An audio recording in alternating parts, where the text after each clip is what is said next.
huge split between tradition and science, and it's like, actually, no. A lot of tradition is just explaining science in a way that communicates to the masses.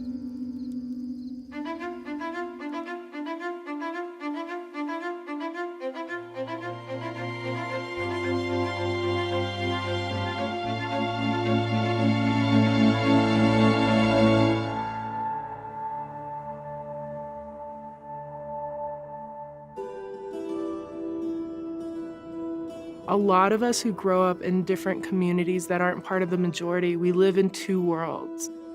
We can often feel sort of isolated. I'm Stockbridge Mohican Muncie.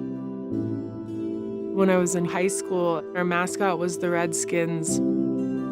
They had this big porcelain native that they would bring out. This girl came up to me one day and she's like, "I'm so sorry they're doing this to you." And I was like, "What?"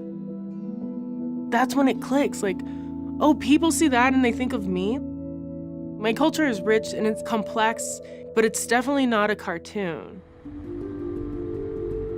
I felt like an outsider and I ran away.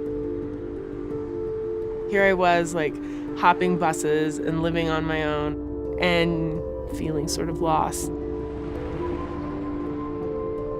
I needed an outlet to express myself. So I started a blog. I would write these rambly rants about Indigenous issues, and people started giving me advice, all of it unsolicited, but all of it exciting because it means somebody's hearing me. I remember one of the comments was like, "If you're serious about changing this, you would go to school." I think a lot of seeds sort of fall, but that was the seed that was sort of planted, and it was kind of like, yeah, I do want to go to school, but I don't really know how. I didn't know anyone in my direct family that went to college, so it was like, who do I talk to? Who do I ask? And I think that's where I realized, like, okay, it's not just about how to go to college, it's about what college, how to pay for college. There's a lot of acronyms in this alphabet soup that I didn't understand. But I made it my mission to understand all of this, and then I made out a plan. Instead of a mainstream school, I knew I wanted to go to a tribal college.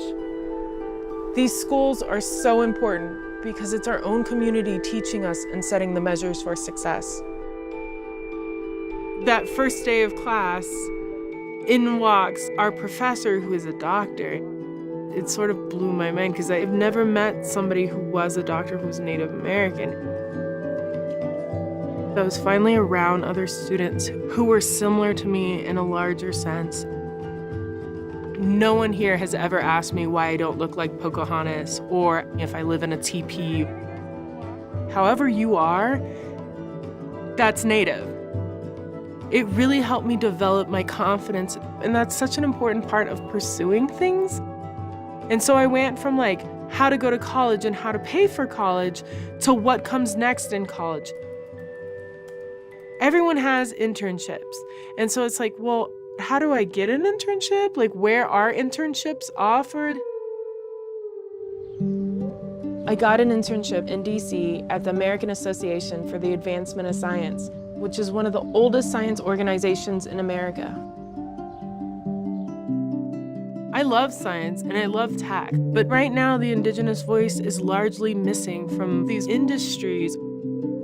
That's a cyclic problem. There's not a lot of Natives because the opportunity isn't there. Let's create the opportunity so we can get more Natives in tech. If you asked me years ago if I would ever be invited to the White House, legally invited to the White House, or flown to New Zealand for research, or organized American Indian hackathons, I wouldn't fathom those things. I would dream about those things, but I wouldn't actually see how to go from A to B.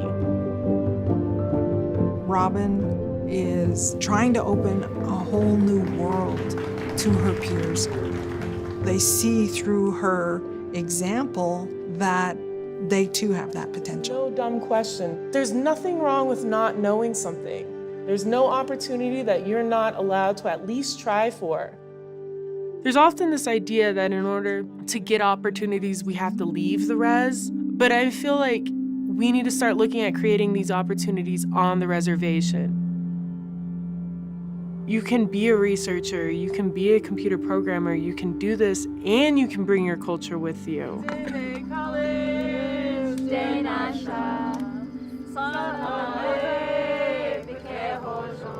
We're the generation that was able to go to tribal college because of the work that the people before us did.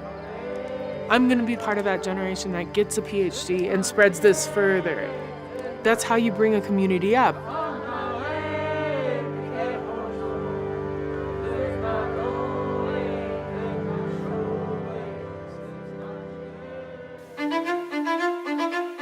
I can't imagine how anybody passes a problem that they know that they can fix and doesn't try to fix it. There's always a point where it's time to stop talking and just start doing.